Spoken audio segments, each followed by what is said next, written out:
Hello everyone, I'm Shichao. Today, I'd like to share with you about the topic China's new financial warlords. As a Chinese, I think this is a good topic for me to introduce my own country. The truth is, many Chinese really like to talk about politics and economics, up to officials, businessmen, and down to normal citizens. To stand from a view of Chinese, how does he think about China? My answer is stronger, but not enough. For a normal Chinese, the most intuitive feeling is that China become more and more wealth and hold trillions of dollars in foreign exchange, growing GDP, and so on. But for most of normal Chinese people, they don't feel how wealthy they become, even with rising prices of products. Everyone just want to ask, where did the money go? To understand politics and economics today, we need to go back to the Chinese history. In the beginning of article, Lakers talk about Chinese history with dynasties and introduced the main reasons of rise and fall of every dynasty. Different with Egypt, India, and Sumer, China is only longest continuous civilization in world history, with the situation as one dynasty be replaced by another one again and again. Every dynasty will start from prosperity and end by decay. During this declination, the tradition, culture, even evils infects Chinese deeper and deeper.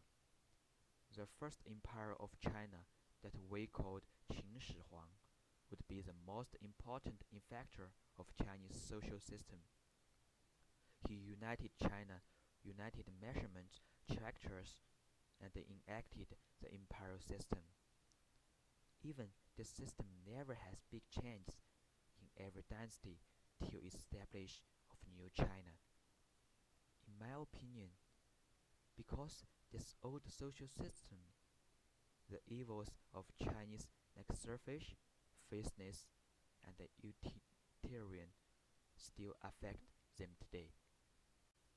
Fortunately, China develops very fast in recent 40 years after the Great Cultural Revolution, even becomes the second largest economy after US. The data shows the total Chinese economic output now stands at about half the size of the US economy and still has fast growth speed. Some people think this is a miracle, but Likert said this is inevitable. He said any economy is a result of increases in labor force participation and productivity, and the main drivers of labor force expansion are demographics and education, while the main drivers of productivity are capital and technology. When 400 million people has better education, more money and knowledge, there is no doubt that China's economy grows so fast today. But many Chinese people have a question today, which is where did the money go?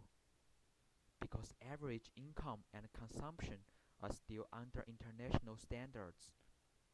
The reason is Chinese economy is driven by investment. Now, let's get to the point. The shadow behind the economic growth. In the article, Likert lists several main hidden crises of Chinese economy. The investment trap could be one of economic problem in China. As Likert said, regardless of paths taken by state enterprise, corruption and colonialism permeated the process. The benefit of investment always skewed toward elites, officials, and state enterprises because power and money have complex relations in China. However, many of investments were low benefit, even unprofitable. Some projects only wasted money.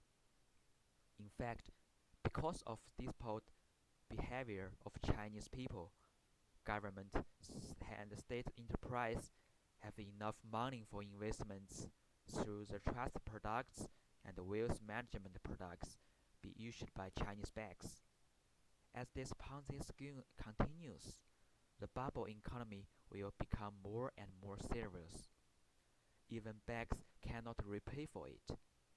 When the government repay with own pockets, China's economy will be damaged harder than ever, even affects the world economy. Capital flight could be another crisis.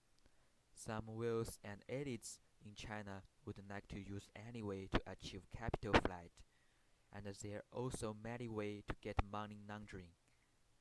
Capital flight by elites is only part of much larger story of income inequality between elites and citizens.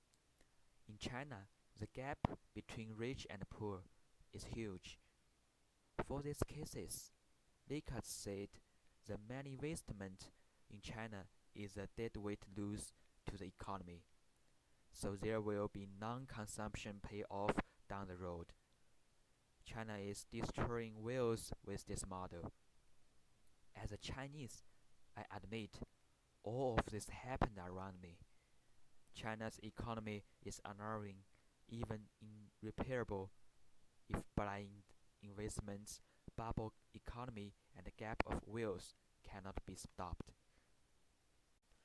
Looking forward to tomorrow, I don't totally agree with Li Katz, who is too pessimistic with Chinese economy and politics. Because Chinese did real feel China was stronger than before, and many investments did also makes people's life better. Today, Asia Banks and the Belt and Road Project also makes much benefits between Chinese and foreign economics.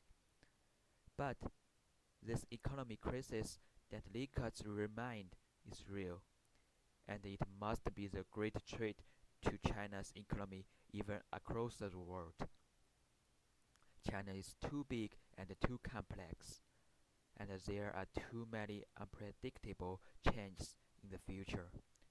Whatever one-part system, Chinese characteristics, even gap of wealth, there must be a reason in a specific case. I have too much pride and campaigns to my motherland, but I believe she will be great again, like 100 years ago. Thank you.